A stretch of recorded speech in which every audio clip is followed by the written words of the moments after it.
Na you be refie so okay na you be fia den sam ne atete kokosi apia say Escobar go be on step aside say the nti say Ghana and Black Stars sorry Ghana Sudan is Black Stars match everybody fear Daniel Sambon Bunada 5 days near we being resign free Esco Akonya so na Esco Akonya so one nim ball bunchen kwesi apia chairman I'm already everybody you be say Michael Secret no chairman nipa no on resign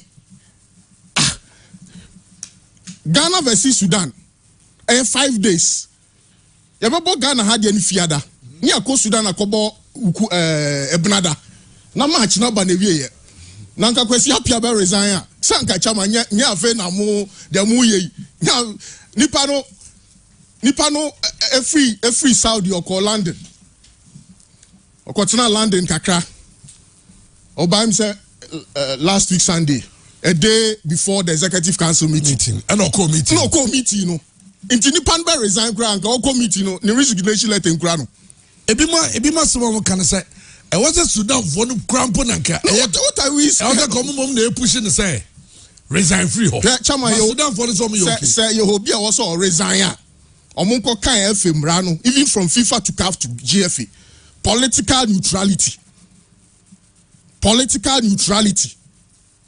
as a tenant and as a principle of football. Among the executive council so no mumi so mo say why was all resign anyway no it's a bit look check executive council members Randy Abe Pando Out of Lions 1-man team Gifty Berry Ladies 1-lady team executive council members 1 KTS Okreku as president now Dreams FC 1-man team. Vice President Mark Ado Nzima Kotoko 1-man team. Is it Sampefe 1-man Sampefe 1-man team. Chama members baby. I remember Tobasi. Fredachi Dreams FC 1-man team. Odro Safo Brekum Chelsea 1-man team. Kislo Sebosu 1-man team. The only team will represent a traditional club. Nipa represent a traditional club. Yekwesi apia. Onukwane represent a true traditional club. Na se kotokoni hat to okay babet now. Ama kwesi apia free executive council. Neswa. No more yes I joking way. Edin na mwiem and I we say me pe and I we say me pe and I me kra me nko. You are just testing the waters, my brother. Stop joking. Because in Komowe, shall say the 1st of July, and then the 2nd week of August, almost 6 weeks near, Sakwesia Pianko resign. Munya de moye no. Na mun concentrate na Ghana nya results papa against Sudan. And the position in your appointment. No, a vote. A elected position. Absolutely.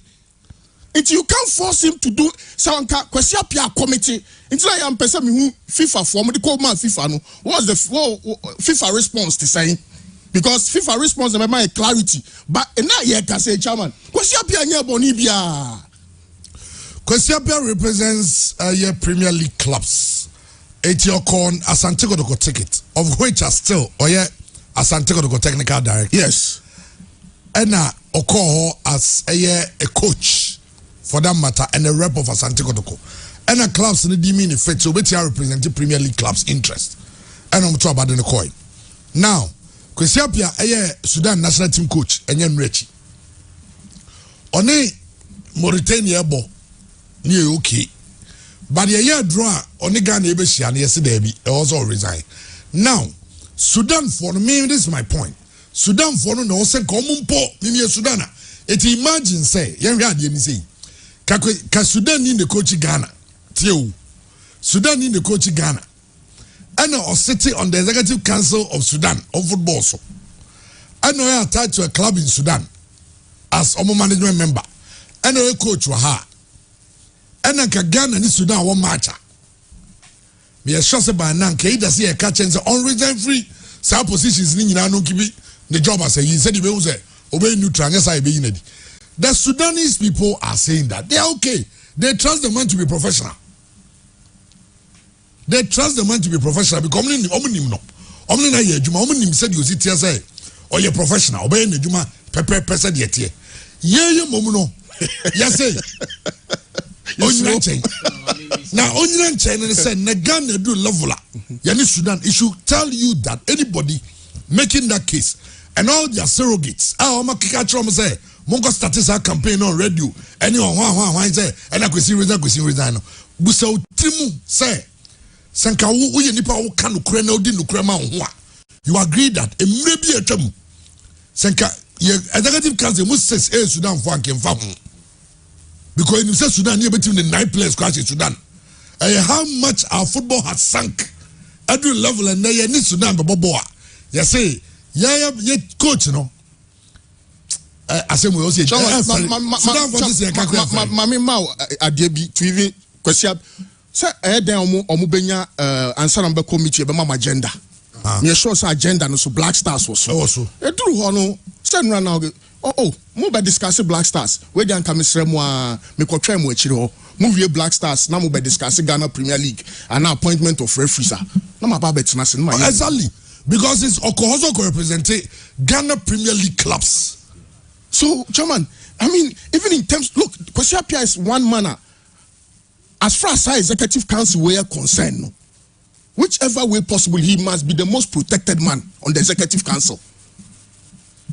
Because, baby, I'm person that the Ghana football kono, mo mie money a, mo beti money no, na kotokoni has money relevant bi mo. I'm telling you, a better Dreams FC. There's a dream.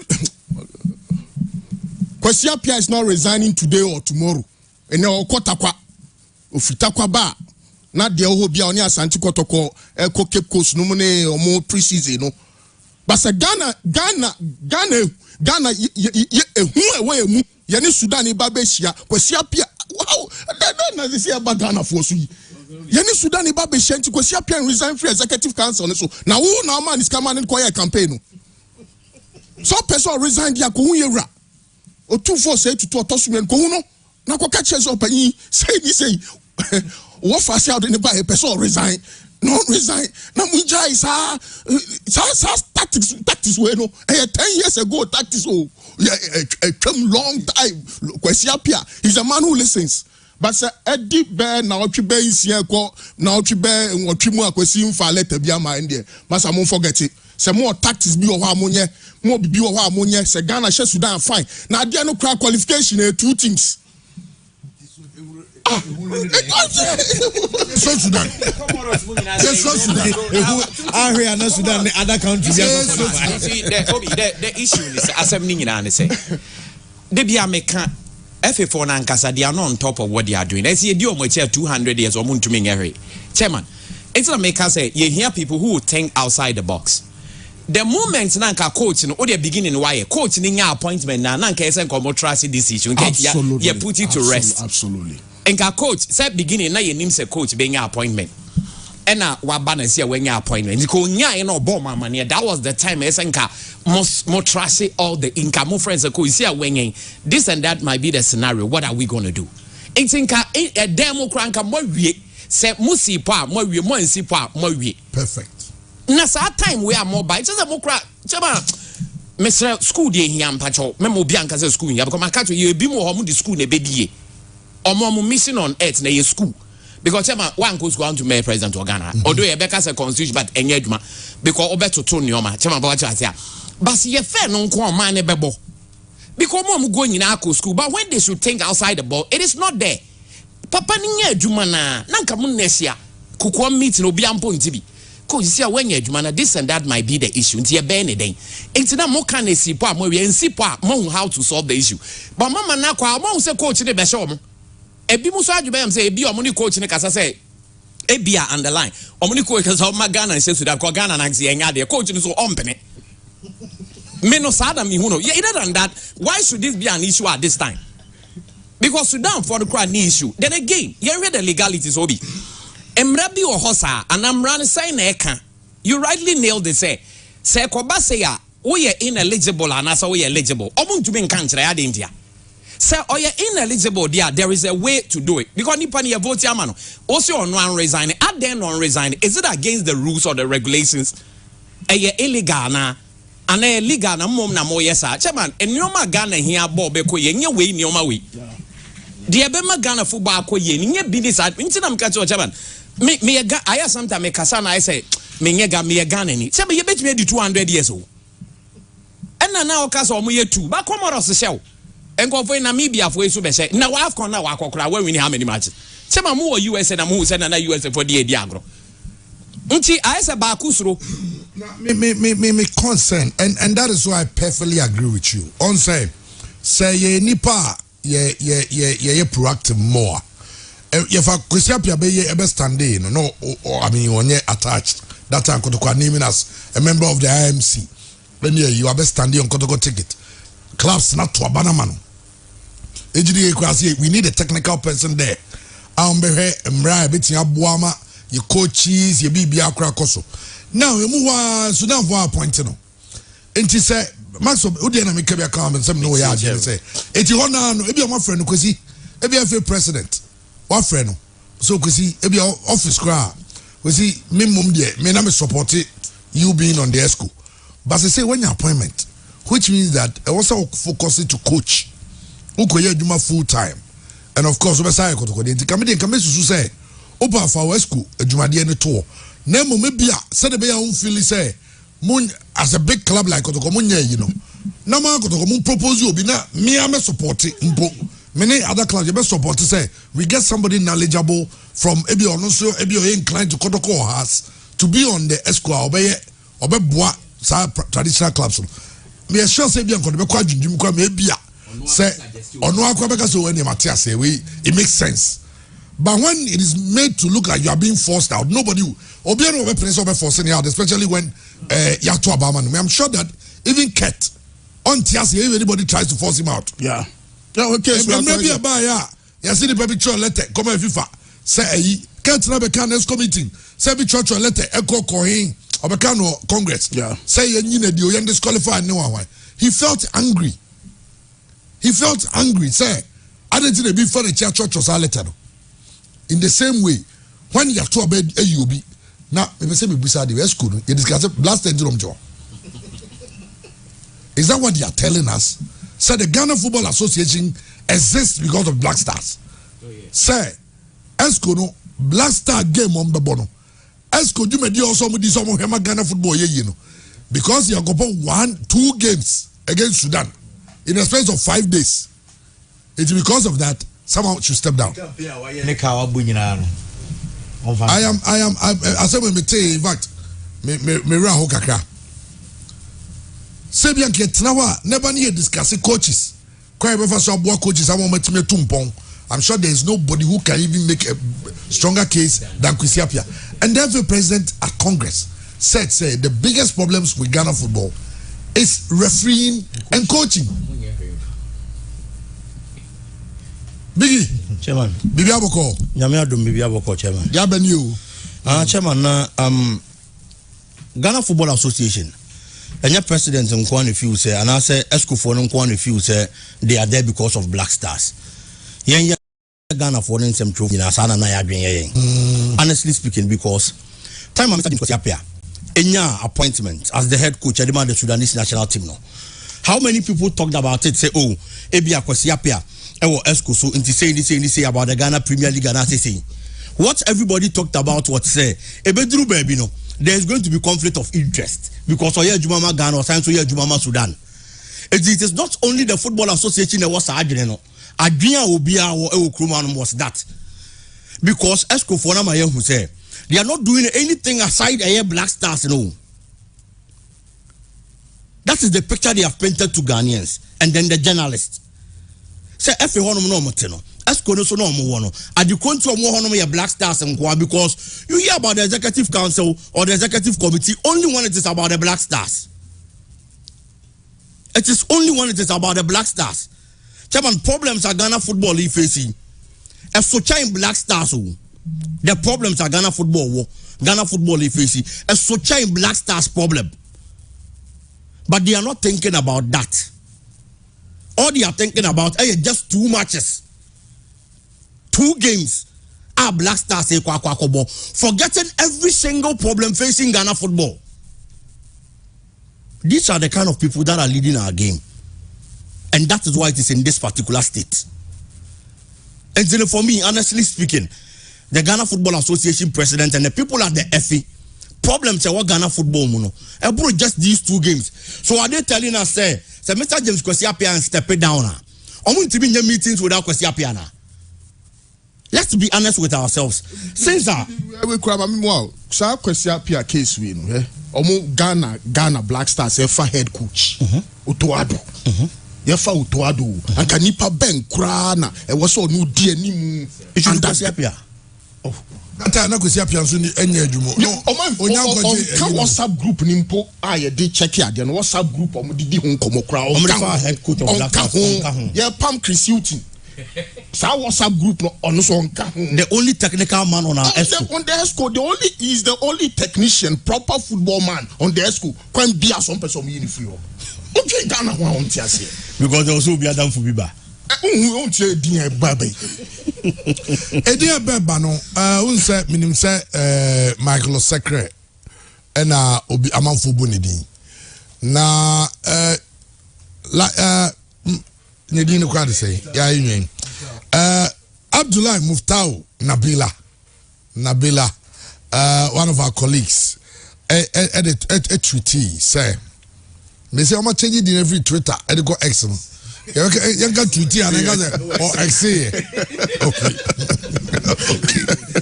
okay our chat to X say and John Yana they are told Trent anyway, me pacho, me adena me kamabu bidi me say Muftau Nabila Abdullah.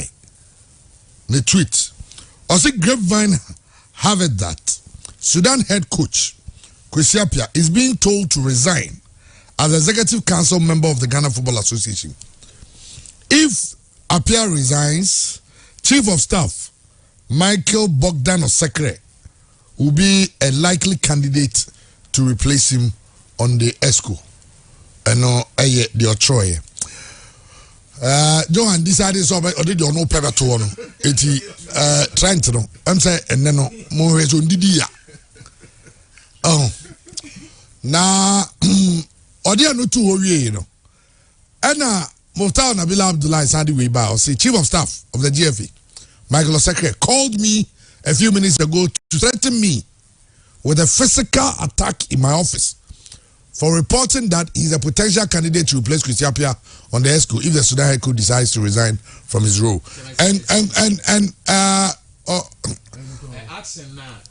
Chief of Staff, and I just say no correct because saying no cry or no say you laugh it also oh David. And in any case, Chief of Staff about Bonte and ID card to if I Chief of Staff say them saying I be Chief of Staff. Say first, no, started from Georgia Free.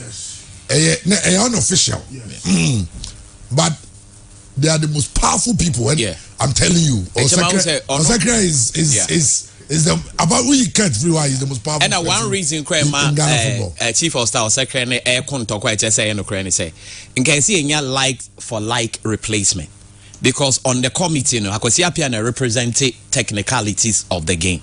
Or no free or now minimum ways or no so technical background or game in the but say but technically only administrator. Say Kwesiapia for any way quite you obi obema technical tuition on the you see the where they are going. No the buy no Osekre they no the buy na fi the bohan Joan Fatuo na famaye say kindly disregard all the false information being put out by the determined sensationalists calculated to cause disaffection for me.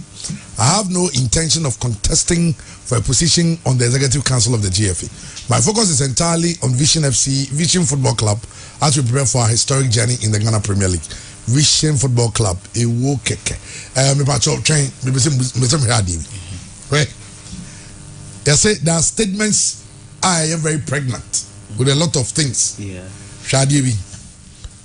Or say it is calculated to cause disaffection for me. Sebin Prediasa, Sebio. okay, I'm changing. Yes, I'm a kind of say Kwesiapia I resign. Na say Osakre oko pray say oko akoye oko eskuswa. They didn't also cause disaffection. The only time it would cause disaffection for you, I say, when you force out someone to take his place. And nobody will say, the reason for forcing the person out was to get you there, then people will not be too happy about it. Mr. Kwesiapia, if you can, or Tim and Khan, man resign. The people who voted for you, and some of us, yenim, why you bring on the table? Chairman, Mr. Esco say, since I Mr. Kwesiapia for Sudan and Jumano, how many meetings normally are you involved? Mr. Esco, say how many meetings? And normally Mr. James Kwesiapia are involved. A lot of the time because of the Juma. And no credit maybe on video and I say BB. So these two games, now some more plan be a mobile. Said you be a Ghana bit me a sha. Now move to Mr. James Kwesiapia a problem. I didn't think I'm going to be excusing from the ESCO's meetings. In the two matters. And the last meeting,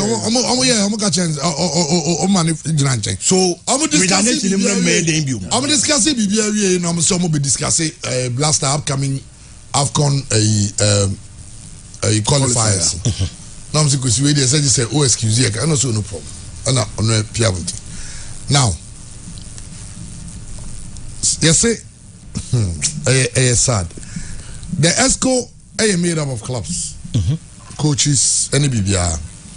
The ten say Kwesiapia will sit there, probably determined to fight for Premier League clubs. All fighting for Premier League clubs because of the Nico Hono. Adeba Besai and say because of say oye club person. Aside that, oye coach, born so be paying. It is probably the interest of players, the interest of coaches. He can push for that because why you be paying? And then the Nico why you be paying. It is genuinely obey me. Aye, no cre woman say Kwesiapia nipa bibiri nyano esku so ananka omo pay. No cre also. Oh, the truth must be told. Kwesi. They have a reason. Now Kwesiapia, yabe a blaster coach, no Sudan coach. Me say, yabe blaster coach, no Sudan coach. You name me list. Your friend from Fitiano, pass on Sorembra, Wabro to apply. Your from Mahumachi, ticket to Momina say, Monsorembra, they know demonstration were crano. They were interviewed to other that morning. 14 February. Valentine's Day, a day of love, and they showed Otuado a lot of love that day. I'm here interview no more you ever catch and say on the year the best concert party you catch that way Ghana for. Otuado is doing his job. You need support him because he's already been chosen. But they some machinations they calculate any say coach is a thing some apply or boboding. Almost over 600 coaches. Don't some the list about. You won't be 40. You better than the choose no. But you choose no. What you say? And committee na you know. Yeah, is a committee no. Committee is a committee bia. Committee is untiona Michel Pokunti. I don't know I can put it out. Michel Pokunti was stadium. Me na say some the new to ado say why. Yeah, recommend I can promise you say you to ado. Na yeah name say the corner. They are you to ado friend. My friend went to me afa. And I'm texting no. One of friend back. I say also the interest. So what man who say you use some come and you bia. Oh say ye ne sa ne man looking like anybody obi a oye bia na ye be say you mo free so ne ye squad. Ghana football na nkonkan. Esco na ti wono kra na didn't we go discuss blaster head. Man of the players. Are you the coach? We go discuss the baby on better. Is it your job? The GFA they say was in Sudan for you Kwesiapia deal. Oh yeah. Because Sudan for also mu feel say Kwesiapia bit me information be brag Ghana more match on. Ghana ha ko meetings. Aye. E just say me Sudan come focus on you Kwesiapia. On the body we etirim. Yan body ya dwini. Yes. Ono so mesren so. On say nipa ye boldin bebra enye. E wom say bi kra na onye but the fact that ye boldin tin ye boldin. On say one. Ye wo assembly ye ni president ho. On say Oba e kwan of fast the Pama Kwesi Apia or as a coach. Yeah, 2019. Yes, fine. Say now whether he's good or not, that's not what I was looking at. But the vim, the vigor, or the Pama Kwesi no. Nobody expected say Oni Akwesi be to me I'm close in working out again.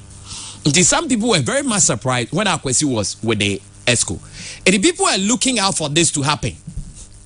Omo ye they no more need the house or more say BB basi. Okay, for some time BB and Sisa, of course, yet to say meetings be on Kobe. Some of us were not preview. Ain't be a bedroom now say Akwesi say oh there be a problem kwana u create. Chema what they make an answer. Oh yes aso a enye. Nti e chin na enye no kura ni nyina ne say e born ye kobo chema komoro shey na nya Akwesi Apia. Me say busa se munya ntimi asa. Metie. ESCO no say you discuss last week discuss it. I be wo na che. Tactics. Say omo ye there be no dey frivolous. And am say adwuma nanka say so omo ye no omo nye. For example, so which me identify as a leader, which me identify what your problems are. Now, to me publicly, okay, it's a mark of a bold leader. But what I say, oh, referee ne coaching a problem. But the when you're good leader, and I say when you're weak, and I say when you'll be out to me solve problems, say you're not doing anything to solve those problems. Then so you are not ready to solve a coin him. The problem a Ghana and Africa has, and say the leaders now you vote your man, you put your more in the helm of affairs or more than your man yin. Or more kwa juma no kwa more. Omunye mama no chamba one with difference no whilst other nations say Rwanda mo na ye kan o mo fa omo na ya de na mama no yes are two different things and do mo prinka o de Akwesi Apia mpom free so a nka renowned coach or ye well experienced or Ghana ye gini di so nim de fa ne kwe hwani pa ye boni din ono so asem wi aye de abenya no kra chairman e bia say chairman pacho ya te say obe move akwa wadwuma ra na afro say ya te say obe move chairman ye so o enya no kra. Now what's that say when the kind me talk with ya me bodia opeso ku mani mati or why I said me who say no sebi man we on your correct because minim the say we issue speculative journalism is allowed and I tell myself BBC na ye transfer so mo ka rumor corner me boss be am ni yet mon dey ye transfers no be nim no culture rumor no we see here close transfer no culture we so better we pounds we say mean say we be adwuma but what I say enye kuma se kra outside here enti Chairman, the truth of the matter is say you cool it down. Or say, we dey no kra na me madwuma me ye dey say onim say me nko. Chairman, no carry more weight. Now bet run now up so you say no chairman no kra. Enti we see as Akwesi Apia nyame fa ofri ho na man we kwot na ho pa chairman. Obi say den e be. Sinti me what I'm trying to say is say chairman ni nyina nkamfo an. Say aban ne serious. We fa aban ho. Fa aban ho na so o man na aban ne dia. Enti aban ne bem say de e koso mpa de o set up. Maybe odim yeba so me say ye kwa ndi ono de kwa manone because listening shall say but the concern for me say dabia ye kan sama ye mbusa ye wade bi ozi busa but oze Ghana ye osu be obi kan some na da na abo ese say journalist no kobo mu sem say fa eba so oze ko busa be dey oze ko question bu ye mbuso we say nansan ye some say Ghana nje because space ya go ahead enya ade ye hia no dabi o de chairman I was say ye banner kese wo hu na de bo ewiem Ghana is closed yatum ye nyina na ye film na ye no be one e be lifestyle we one e be start me see ye radi o man we space o be one e we na akoto epu me say ye ko ye den dabi o ti o space ni ko no oda tete oda pa ye nyina nyini say ampaye go space ye nyina nyini tum say ampaye go space ye ko e do said your mom ko ye ko e dey ye ko penim dia aba asanti to go oh yes say e go to ka have dey just say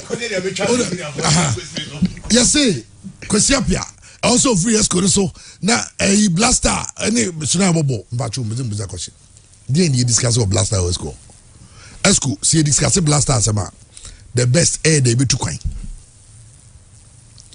players no minim say eden ombeda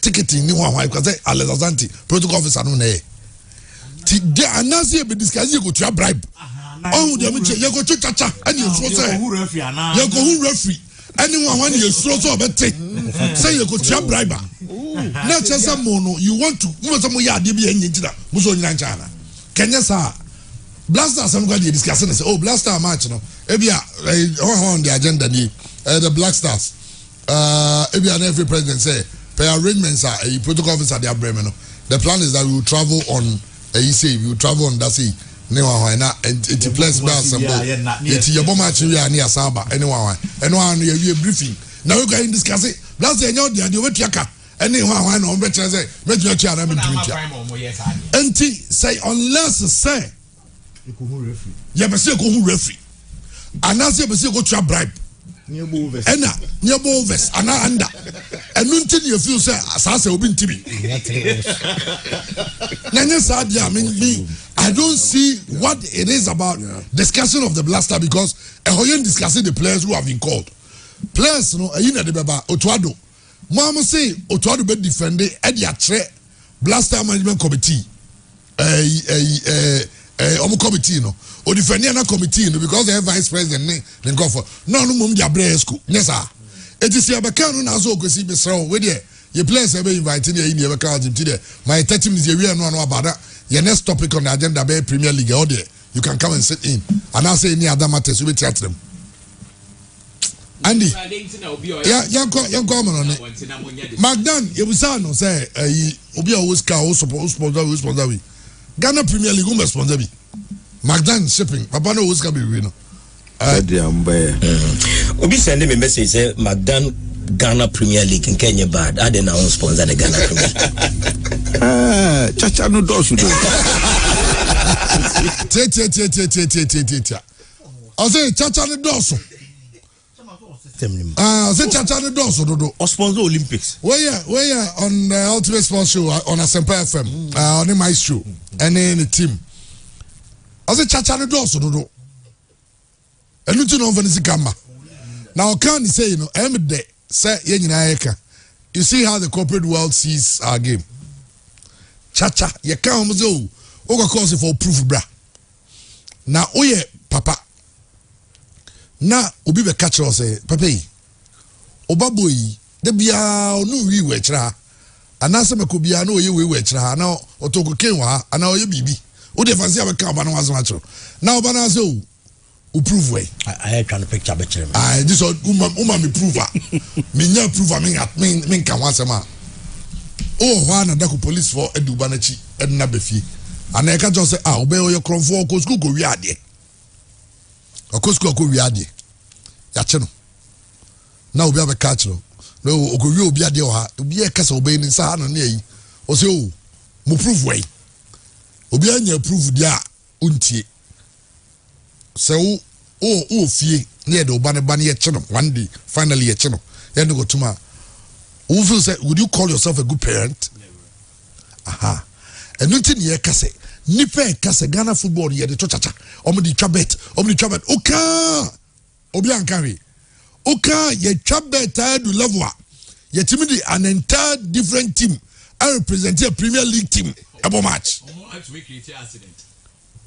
no mako pakio ka si wuram so many accident because and now kan ye fan ko bosro Ghana is closed right ye nyina obi ompa island be my ye nyese onko no omfa we me because it is this is a businessman of high repute chama me problem kakra o Magdan nsem no me sure say me nuanum ne me enya adwemum but say no sponsor Olympics so why now Olympic sponsor no on ko relegation intia na there be Olympic sponsor no minim kakra so oyo only fan okay or a fan of Olympics okay and Olympics ko ahuyem and o ko no so o kakra and ye inti and okay scam the beboa clubs and beboa but in this case busa and say be sponsor the Ghana Premier League as a league say na get in the Magdan Premier League chama unsusu say opanya anka efe for opanya for friend no because asem we no on friends on there o be you one as me build the point okay asem o kan yi no nko na aka bi panyu ye wie league ya had to work board ranking in fact former FA president nyaho tamakulu e ka asem we Alhaji Karim Cruz attack pa we susu free Magdan ho inti ne So Ghana Football Association e chokra ta koma MTN so me sponsor Ghana Premier League no be say madan e kan sim bi say ya e better na MTN e dis kana Ghana Premier League no. Why don't we invite these prominent people who make very severe allegations against the brand? Yen from me so mo say e no kra wa ka sem opanyin chechere mu then na onim fa same way hu because and what is the root cause of perception of corruption, greed, betting and all of that? Sika ni football nim. And sana Ghana football benye sika no ebe free baby na ba corporate institutions. Yeah. But the product aye kwa akoton no impanyimfo mu di mu wo man mu anu kra no ese ade ne nye. So how would we make the money? Sa case we no my enye laughing case. Na say for na kasom district. Bribery and corruption. No. Yati ha no do safu ye interview say. Odo safu my own brother. O say RTU match how many dreams we born. Say team we born in RTU. You any Ghana? Oh, yes. Remember. Yes, Ote. And the match was still played. No, yeah. Hey.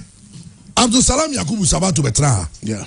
Or say referees friends here sitting beside. Yes. Shawunim, Mamin Chawade. Nansa Mera, and you say we see a statistics and make one sem. Yakaba hooliganism. That is not in any way to say your supporters will be a babu be and now we may say FSK game no be a but clubs need information. Yadima woman say I will because of their own support FA president. And now only na konya be a small problem. Ya small be say Mount relegation. Yeah. Say mimi investment. You say where your treasure, that's where your heart is. Sabi ne ma pekra no. So oboka oba ne ho anu weni abre. Who go dima weni bre. Not talk of millions, billions. Echo room. I'm over to Eminya. I know how much he spends. Oh, I'm gonna say I'm over show crazy. Because over corner no be just for mediaco. 50,000, 100,000 me more example. It is a me investor. No me who say saying I'm spending in the thing in a business. Na say over so be simia. Me organize boys we jiro. Omo mani ko mu a de oba no.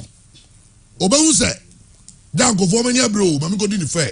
No be a honto no. So the corruption in our system is not just about the betting. Club officials are even coming out openly to say, yes. Every for say one was one. Yes. Every for na smase business. And it didn't start yesterday. Yeah, and Ghana football, Nidine say, like you're saying, I personally told the FA president, Ket, who is a friend of mine. Yeah, because say, when you get into this business, now stay in as long as some of us have stayed in it. You will know everybody in it. Make a chance do a stakeholders conference, Ghana football, broader consultation, and campaign promise. Call club owners,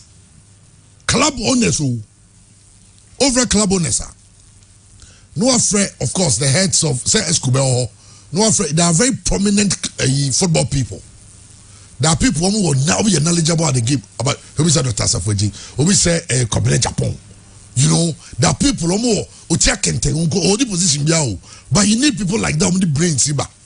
You don't do that alone. Then you call Palmer, you call George Free, you call all those people. Sit down. Ghana football, and maybe my privilege. I'm your president. Then you say we are at the crossroads. They say your game, you know. Send me sorry free on our bar. A dinner a game, not general. And 1 hour to us over brands and when your sponsorship. Let's work it out. You can even invite some of the corporate heads. Someone in Amumbra, near Trassi. Then maybe I won't decide somebody spending money into this. Then I'm near dream say 2-3 days and yes, maybe near brainstorming.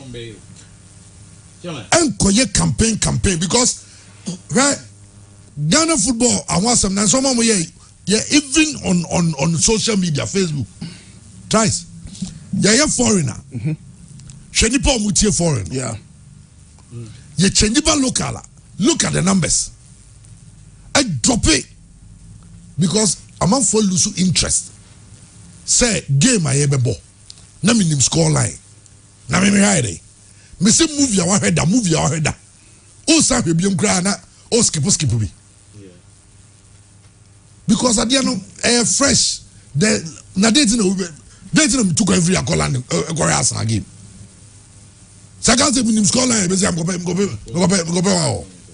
that's the essence. It's chairman into Adena a professional Premier League club ebebeti. Absolutely. Ebimu beti to pay salaries. Ebimu beti to pay winning bonus. Ebimu beti so obetumi afaka akora akọbọ matches. Him fan ye benye sika no dia mo de etua salaries. Corporate companies no. Corporate companies so your product ni ye. So how do we fix the issue of money? And no more can about betting tax. Yes, betting tax. Could I don't know if finance esco. No, some betting tax in the end to me ko IMF for nhihye enu ye di kotua and there's football crowd they to me ko kaza IMF for asem yeah football crowd they or form crowd. Ebia on betimi I don't know omonya ne say maybe the so betimi can be so okay. Betting tax no. Say on winnings. On winning. Yes. It's yet proposal be to them say okay. Any over 1% and count 1% Emma football fund. Now say former President Rollins, former President Mahamas all be chum. Aha. A chance of it to be chum bia. And other than the mechanism bia, you bet you so ebi as 2% of data. Say you chum crowd because Aborigine who any better utia tax on it. When is a certain amount. Yeah. What you say? Ebi ebe year no near the no I invest in Ghana football. Near boy clubs because Obi betting no. Unless say people want to play the ostriches and just live. Man say playing the ostrich, you know. So ostrich one and content. Otimi bobo anyano no ni tiashim. No ni trim no watete. Banana tunde nyina. Did I see you are playing the ostrich? Say you play ostriches. Now you're technology say oh yeah and go for the can no say ni dinkeka. I'm telling you say 2 clubs are rangy. Ebo match say Yamon over. Ordin their son when yebo. Say over 4.5 dollars one. Yebo over. Near cha yenyeska you bet your salaries. Yes, that's the state of our football. Yes, that's the state of our I had no crap club owners nim. Ebi the your salaries. Chairman, so ye sika no to nchen and say FIFA for koto abama omukoye raid bi okochichichi amanfo. So corruption even in Europe na wo ho. Yeah. But they deal with it. Yes. More measures and say yakochi Michel Platini say wakoji bribe of €1 million sir. Michel Platini bo yes that means Michel Platini is greedy. Enne ayeba behye na otwi na next month yeba behye Premier League asi. Sika ben kra na my teams no. Say my team bia $200,000 and $100,000 crash on financial Premier League na sia. Obi ani wo bo akotwa bet. Obi ani wo be call referee wo say ni. Enti Ghana Premier League they are half legal. The most competitive part of a Ghana Premier League first round. Dia can nyan for sale. Second round for sale just to survive. Yes, more bets no to survive. So they pile the points in. Player just 500 Ghana cedis. Match for your baby. Maybe cry a tear duani the from near about 300. Say my way duani months. Yeah, me out of 500 more 300. Say my way duani. Yeah, me player, me am a GB 300. Yes, will be there. 300 Ghana. Out of 500, I say Moody D. And Yati 200. That new panel. Yes, you will come. Oh, yeah, 300. Then no crying samba and get any bonus and sound so much regularly. Some of them in Ghana Premier League more than a real for no. It's over here teams I are more that last or first round. Majority of them to mean survive league. I say Marco be and Obi Mamimfa wins also as a Chamawako. Magdana and Kasai. Not the message in here good, but the way he put it is wrong. Also, so Kasai say now walk and a more monswaba aber radical say Oboa. Why you saying here on your society? But Emom Nasem no Nanke so putting away say no main sponsor league because yeah sponsors are banging our Johnny and Ameba. It is so kasa there is something wrong with the link. Sponsor the aba on to mean Janu Giant. Original kasa. It is almost when you are speaking in public, it's an obi. Chama say who speaking in public. You're the way I can. Chama Debbie Mbacho Timmy. You're the the American say. And here ya way more response bedding. They will come and insult you no more better to be so boy. We Chaman Pacho net through a lot of confusion. But what you should have done, they say, or no, oh say more brands and Munyo Musica. Sanko for no moon you saw musica by heart. I have Mukas or Mutimoding, Netimoding, or Bren Nunyan Joan you soon about. Yes, I can say, league with the mean twins will sponsor be or baby Adani. And that, and we mature because facts in now what to say, sponsor be or bedroom, Joan for sick uncle shame, unless say the good things or writing has been done, you send your master. But who now who Olympics? Since you want to say better, and your clubs now they try betting. The Olympics or sponsor or sponsor indirect or no say involved or a supporter. And I remember no be a cocase, a Olympics call relegation to Ghana into the Wokasa. And yes, and here ridicule such a great man who can help her. No. Did we all put us something there wrong? The Olympics relegation, McCoy, is in the Chacha. And no credit.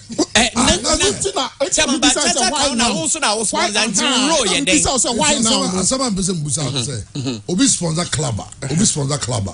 So who said Obi said this is Obi pulling the sponsorship because one said the brand associating the brand with something corrupt. Now say an institution that deals in an industry corrupt. You would even count in say or count. What did he do? The question is, I say, time out Nisika sponsor Olympics, no who's our league. What step did he take? What did he do in letting everybody know that he's not okay with that? Step because you are simple. Say on Nisika sponsor Ghana Premier League. I say Chachale does job Nisika and it is the truth. Let's not hide. I say who's one cabin coat. Enye koto who dey teach you who wan ka obi kan kama so go be new atem ono obi di na atem mfa ho o say Chacha does go nim say Chacha wo onim ti no oka and Chacha so clubs na mbacho na club for ya na and he say clubs na so Olympics so ya club so na oda no not Olympics no like on na di sika sponsor and there's some na kan and no because sponsor say e be so say mbese busu asem start times on chaba tv. No, this start time sponsor a league no. Now can say league in start time account. No. Or no or sponsor or what club no. Na some dey no crew chama tio. Menkasa dey all can no crew. But the American say chama yet say we are looking for solutions. Obi, in your solution here. Then you be Ghana boy say obi be sponsor. No so they are to say ben sponsor but so is that the penny say even me nya sponsor the Mbole Ghana. No. The penny say the people running it. Ebejiatum self unya admitia say ade na mpa ya de ne nye dabia you sue Algeria for FA president now okay you know after mko have come film first round odu airport interview FA president you told so say dey too go for so bad yeah sure also Algerian football is sick now osro mo man mre he's going to fix it because who say they say their clubs are not doing well in Africa. Our national teams are not doing well. Even their players playing abroad quite so Obabe Yusu Bibi they have changed. The first 2 years, the 4 years, no idea have come. All I'm saying is that say ye jet to every president, every foreign jet to say your born ni yari. Uncle Jeba Binko say I have overachieved. No.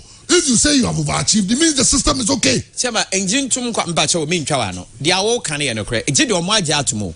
But the engine tum alone is not enough.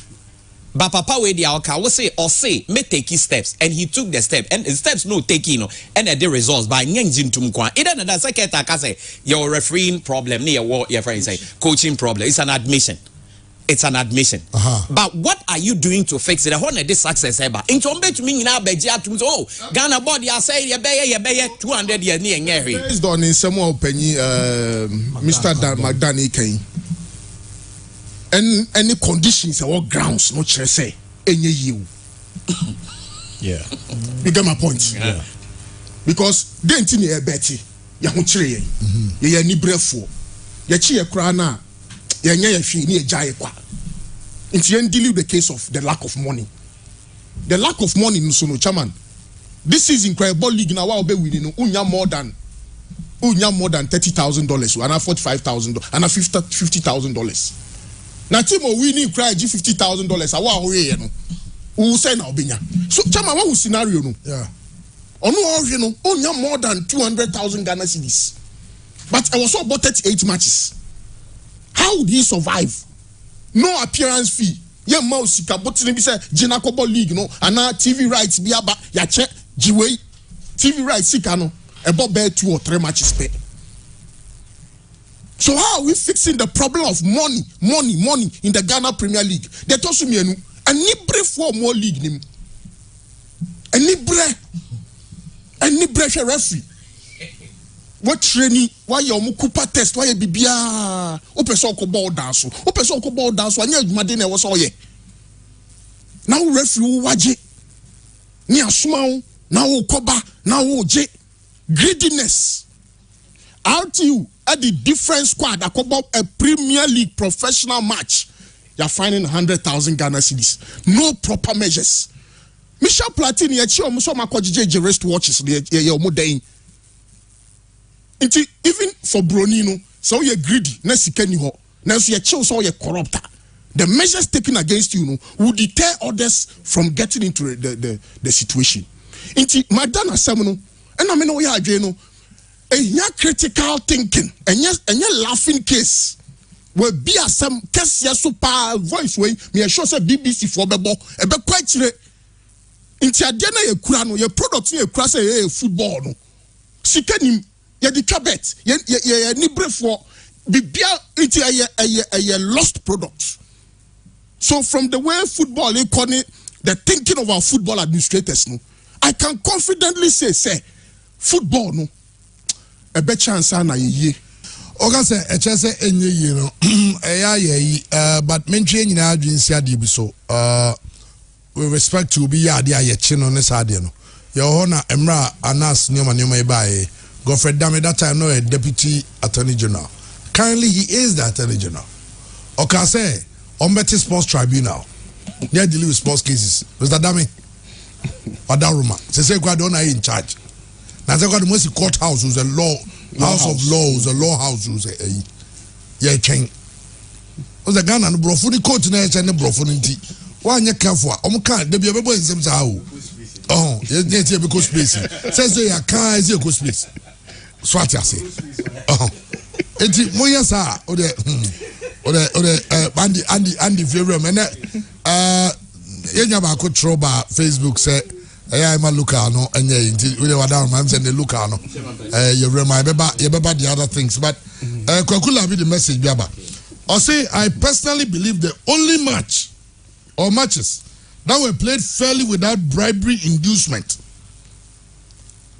is the Kotoko House match, or are the Kotoko House matches. Because the best way to fix a problem is to admit that you have failed. That will pave way for solutions. You identify the problem, fix it, and test run for effective implementation. Gwagulabi, thanks so much for your message. Okay. Mausa for so the messages about Facebook for us so obi a trend there. A situation I say you wom Ghana ni ba now if you love the game. If you love the game. I will say you of course you'll be worried about this situation. In fact you'll be hurt because and it doesn't look like there's an end in sight. Who say Nancy about you say boys are boycott matches. Say omo made de omo ka 6 months na ko pe mo asim buza say 6 months yes say nika 3,000 now say na say 500 Ghana a month say ani ti obusa wo say enti abranti obobo also didi na obi on so no 500 we just to supplement vitamins go say auto vitamins or the vitamins 500 pay na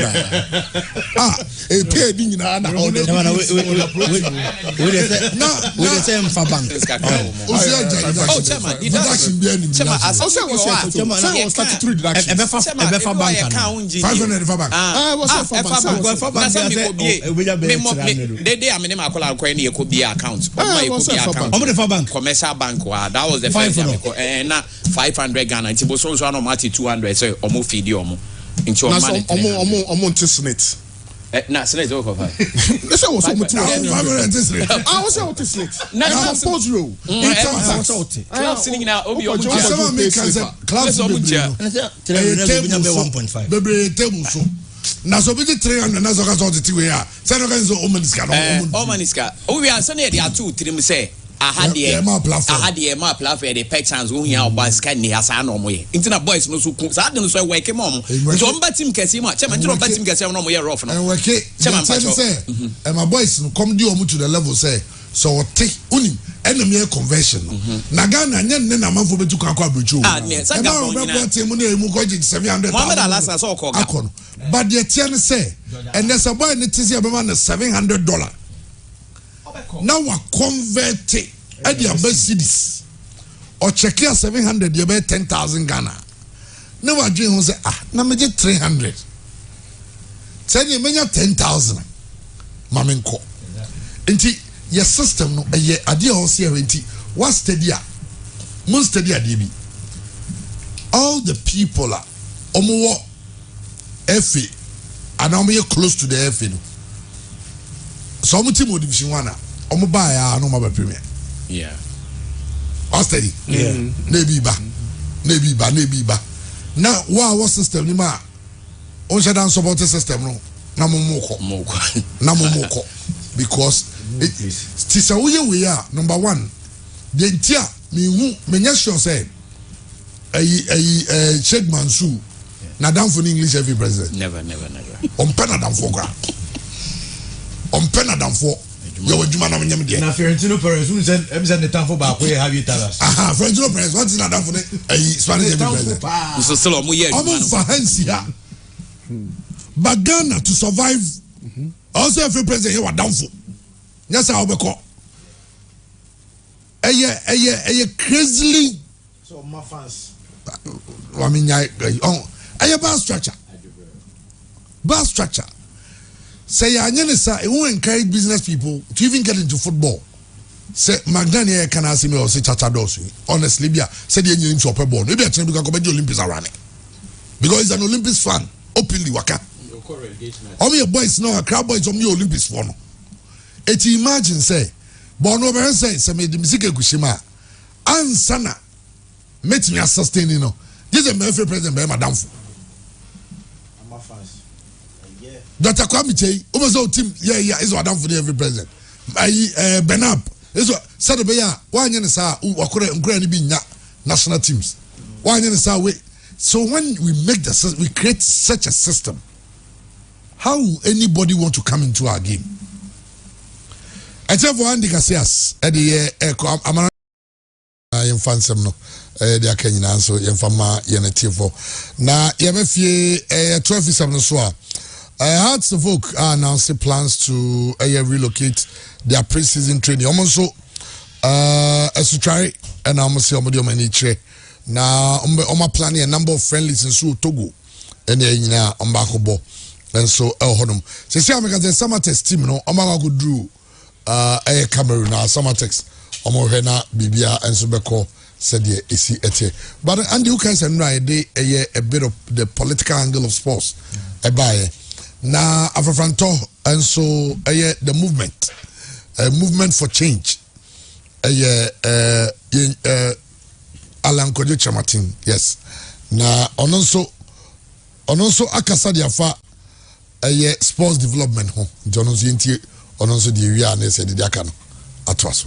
Has the wrong approach, has the wrong business model with sports. If government thinks that they can use government budget to develop sports, it ain't gonna happen. That is why if you read through the sports section, it's all about government empowering the private sector to establish sports academies and sports infrastructure and facilities of the highest standard. If a private person is investing, you make sure that he does it very well and you maintain them. And he knows that you're also going to benefit from them. If you don't have world-class infrastructure in sports. You can't develop world-class sportsmen. I think it goes without saying. It's because if you don't have the right infrastructure, it requires power from the Almighty God and His grace to be able to pull somebody through Olympics. But if you have the right facilities, even average performing talent can excel. It is all about government supporting the private sector to invest in world-class sports facilities. To do everything when you don't have the money, it amazes me.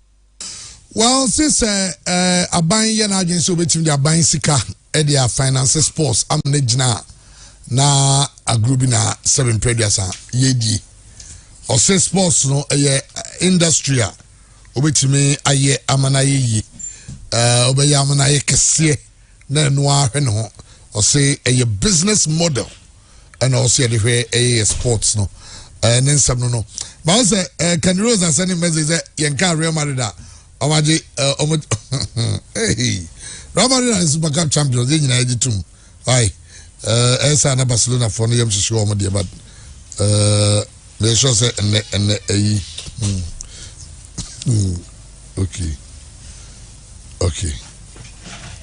okay hey I'm on sending message you. All right. Eti, I know sama Alan na dia to with respect to sports no kwan ya ebitimi afaso a you be develop you say aban ye na adwin say aban sika kwan na the best sports na nya dia sports no bitimi atumpon or say Government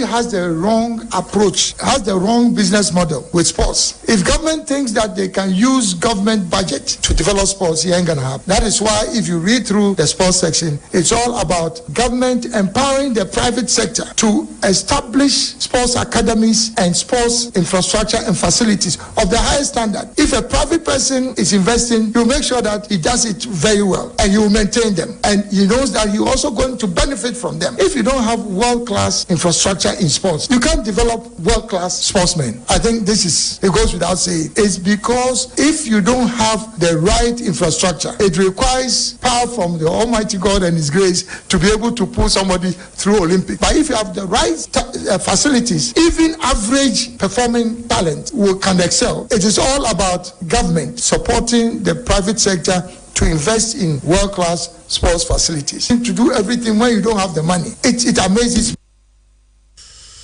Okay, I know sama Alan na the two ja.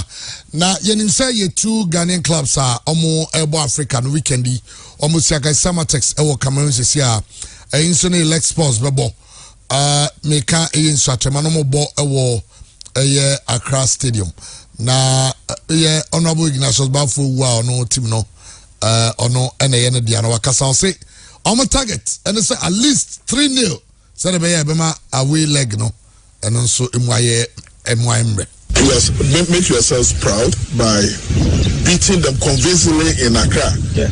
So that the outside game will just be a foregone conclusion. Fortunately for us, they are not playing even in their own country. They are playing in Yaoundé, which is the capital of Cameroon. So it will be like a no man's land. It is your worth that will determine whether you qualify or not. So let's take advantage of our first match, win by a margin of at least 3-0. And for me, that is the measure. We should be able to win by at least 3-0. If we're able to do that, it will make the return journey a very smooth one. Well, they say I make us say summer text and so I will Cameroon could drew and on my picture about Bontina beto omo kodru ye said the hositi ani bibia no monsu sia kan na monsu ye hwe ani mu so meti abo homodin na omanya good result into 2 Ghanaian clubs are omo wo akono no and also ehon ensem no that's the president Kadias Okreku words of encouragement or the 2 Ghanaian clubs omo isia kan o CAF interclub competitions nim.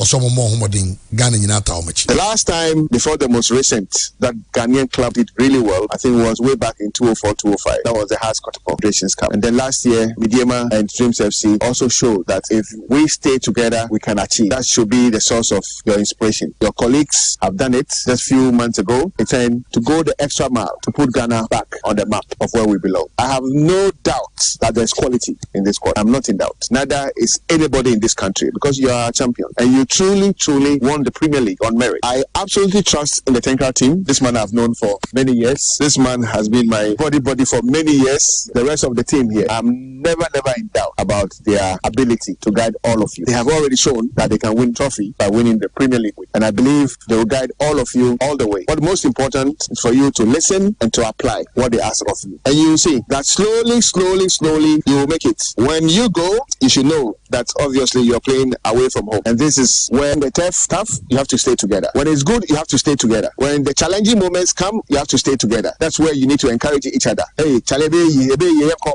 we've seen miracles happen. Even if we don't know, we heard about the miracle of Elwa, where a team had to come back to make it happen. We've seen many. Even on the domestic front, you've gone to games who say they were tough, but you put in the extra energy, extra effort, and you achieve a result. So everything is possible in football. Just have the belief and trust that the entire country is behind you. The Football Association is behind you. We want to achieve together. We want to win trophies for Ghana, and you are our ambassadors. Go in there, put in your utmost best. The last thing is, don't forget that the Almighty God exists. And as we train, as we prepare, we must pray. Okay, I know every president Ket Okreku then sama or the Emma your clubs or Musia kind or Amano and takwa TNA park and so said nena omo ebiano asante goroko ene echna na omo biano and then Friday okay we can contem okay echna ena omo ebiano na said no asante goroko ne eyemidiama omo ena esia kan enso ewo ehonom de bi a new stadium bibia ye new ye hope say ombe ni ye na go fan simpi emma efi on transfers kwaja mwako adjoining aye Ediana Stars on an official a permanent deal sanso ena new adubiase as a forward mano mafo onzo adjoining Ediana on a permanent deal Kerala FC and so omo epe Victor Edu Hartsville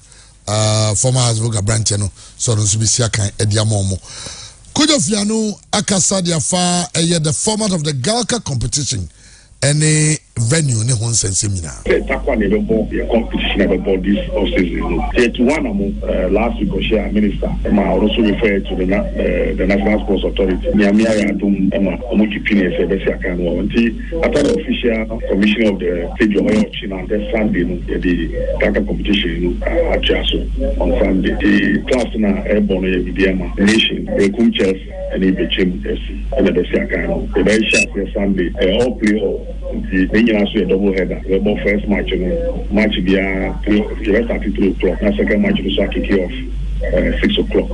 Wednesday, day 2. Not day 3. And also Sunday. We are the top league table. They just all know about body and record. We remember Honorable Minister Basso.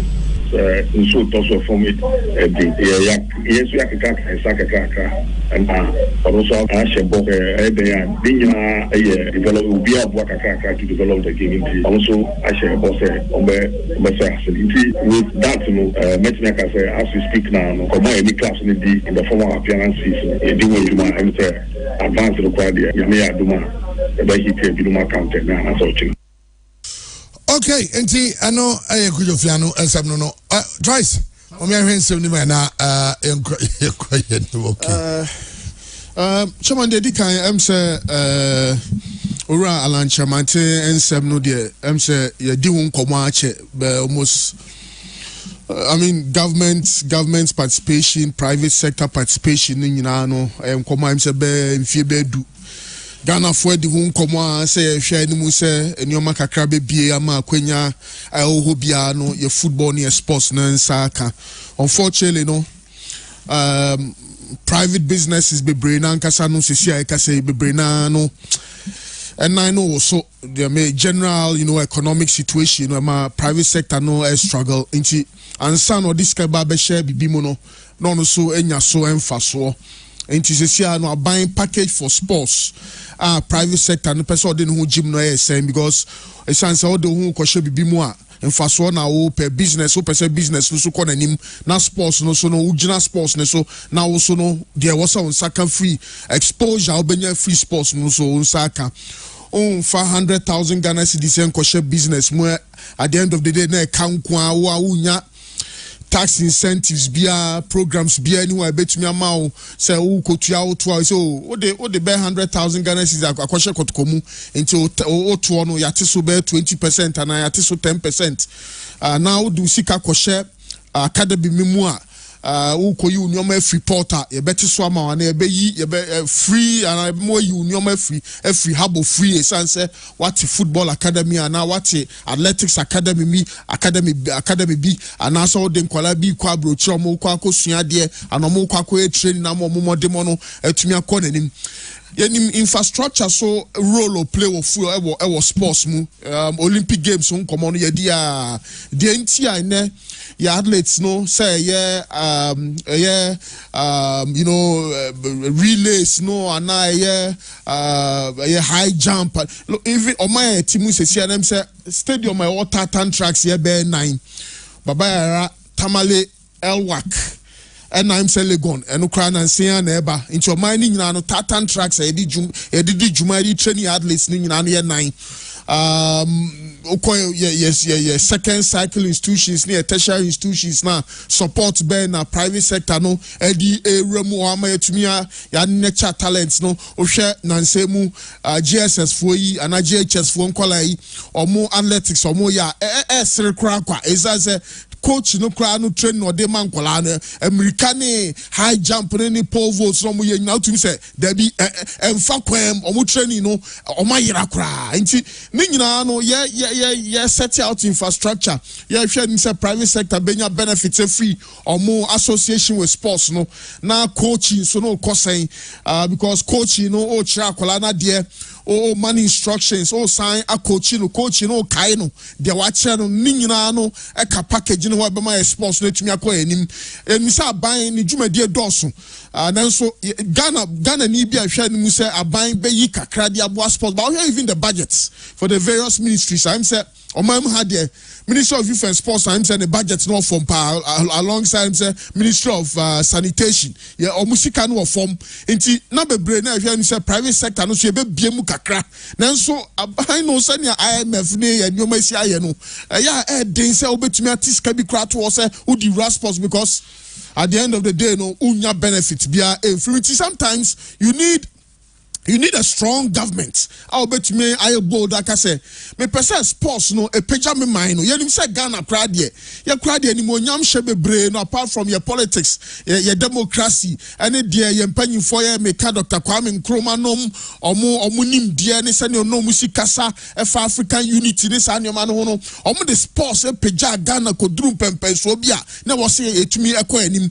Your 4x1 team, your boxing, your hockey, your volleyball, your football in form in terms as time goes on no government after government no I was almost reconsider government's position and to me koya buying kwa baby eduru no I was see a BM ema private sector no so no nyam fa so bia so free so na no so e dia asemo eba am say ade ba ku so awuhia no say yankasa so e besesa ye suban say ye Ghana for no because senia e never done voice ya ba enu a okasa ye say odu sika ba shadem no bi suti baby no no so di twa odi twa bet chese ono so didi wa chire no yansesa sa suban no ne ampe kwan bi so a so bi kra di boni a ye be pe kwan bi so a ye betia no ama obi ansan koye biem no sa nioma we nyina ya anya private sector no ba na chese ehu kakra ene wo nti when we are na nya kasa bebre practical so ye mpanyimfo no yes ye nim say movement for change omu ni to me say nanso even omu to me no omu ntie afutuo bi say bam say baby I drew there me sure say politician bia no the right frame of mind because you are just about akaba busumi 9 num ne ekoto aba nti politician bia ni all drain or man mpunto eno de me yan fan share trim obi adwen sa ne party either so mu break 8 ana omo no ba be take over nti enkomo no be doso but I think say we have to get to a stage where we have to move as a nation. So say MPP, say NDC, say movement of change, say Chada neighbor, say na yepesi de sports eko. Emrani de bebre Ghana wa mra bebre fast sports ho. Nanso ye mpempi no yemfa enye adwuma. Nti we have a long way to go, and I just hope sir there'll be light at the end of the tunnel. I'm saying commodity I repetitive because the piano somewhere you can't penny and the man in your one is you're penny for the brain no so called school man on it in Chomunim send ya nyoma but I am Ghana Hana say yeah and your mom was so said then you I na makasa na dosu nenso action no form no near penny for so more as we bet me team say Africa no your best Romo, and also Kasa. Uche, president of the FI, your Dreams FC did it, and you do catches. Oh, Massa Casano Dosu, Bon, Quacobono, Mranteno, plan near saying strategy near saying, then a modeko, more quality players, more travel arrangement to send baby infana moda, and Danny Ben, Moody, more good coaches, more good players, and no better results. Motivation there was some more motivating Mwamunim sending Africa, Mukoi, Sikabian Shedda, Kapa neba, into kakra na ubetumi ayama nijaba kroma ma usu wenya so mfaso yemfa se teams ye kwa away omukọ Cameroon eko kosi akan so ko na konya 3-1 bi anya 2-1 bi ana 2-2 bi ana 2-1 victory bi onim se obafia o supporters baba ubetumi ate o kaso kakra me na ha enkasa ye teams no nko insuatramani samatex no enko Africa nko jemra obi anim se o kasa asem na sabi unim nsem a o football nim esan se enya de omo kwa akwaje nanso impact by no mo kwa list or enkoye first round di no mo nyina afiri ma bafie omutumi from group stage kra na ne ehu so at least your football no ejina baby Dreams FC ko semi finals eya anesa wa hu onti we wish them well, but omunya very focused on what they want to achieve, what the results they want to get, and most importantly, coaches no nyajuma na players no so mo fa juma den ka ho and no na betumi aboama results no to me aba, and of course I'm ranted come the omo so a say kabida ho mo fa musika mo na mo feel special no mo koje omo results no ema clubs no any club owners ne supporters ne Ghana football no bibia so ntumi nkọ na chairman. Okay, Maxwell Brahman I mean chairman next has diaspora chairman. Okay, also me mom message unso no say Arsenal fan kese pa na de bi on me ko na me say me come near them me person me boss AJ League but just that you come near there or say not say why adoye bi nyame nshira na emu so person Arsenal AJ League ne dia send ya we big mouth American breast can you suffer bi ko kan minim dia wo kan ho de okay, man. Also, I had the part of us. Okay, any angel Gabriel, I mean, any tanko so UA. Chairman, yeah, Bompay. Chairman, as some na papa na kano. Me pesa mi chire mu ye, nyesa dia asem ne NCP. Nyesa dia papa Alan Chamate kan. Also, the ono person trying say Ghana and Kasa buying niska obituma investors in sports. Sana na some no person kano. Because yes, uncle, because sports development they are buying responsibility in any country at all. Basically a buying responsibility. The entire buying responsibility is say private sector they only come in to help. It's even that was on background so what buying create and they are more kind of enable environment, and I say a good environment so that they can thrive. Yes, our mama. And two, also create enabling environment. Ebia or tax issues near they are doing so more incentive to attract them to come. And two, they say, as our minds so unya direction to. Anytime as a private sector and air bar, they say or more but through the direction of the government. In England, our private sector near massive Chema, a binder created that enable environment. We're certainly going to make your friend say profit, and I say we will not lose out. And again, there is a direction that the British government wants to go with their sports, and now they follow. Chema say no ni ho be about bed your bay. At the end of the day, investment be waste. In a more example in Morocco. It is the royal your friend saying no and no this kind of access was no chairman so onima and no more the plan about it is working out for them. You know very well that me in America, chairman, the government has all these plans and everything in place. Into untumi nkoye dia ope the laws near ding na near excuse say so person yes sports cry na cha maybe one for the colors are stand to be corrected one for color system near there yeah ma kwan ma wonye it is something the government editor yembra even the third world country like Jamaica chairman what people don't know is say Jamaica and kasana Americans be omo ya there 400 meters so but the truths are sending a be assembly safwa onim selling for Christy okay in the UK Ben Johnson any your friends to bold them, you know, we are Jamaicans. Our more running my UK, ne Canada, G Olympic gold. Even Donovan Bailey cry, Nema miss you a Jamaican or Tuma TNT or no so GB. Into almost a net as a bus rent here by ideas. So what did they do? Government nets now said the facilities need your money in the plan they buy. I almost say and there's such a small country or mutume air money. Into a buy responsibility. But then the opposite trend say, "Yen Ghana, ya buying Nisas Ghana, obetum dia those facilities near the private sector ebem.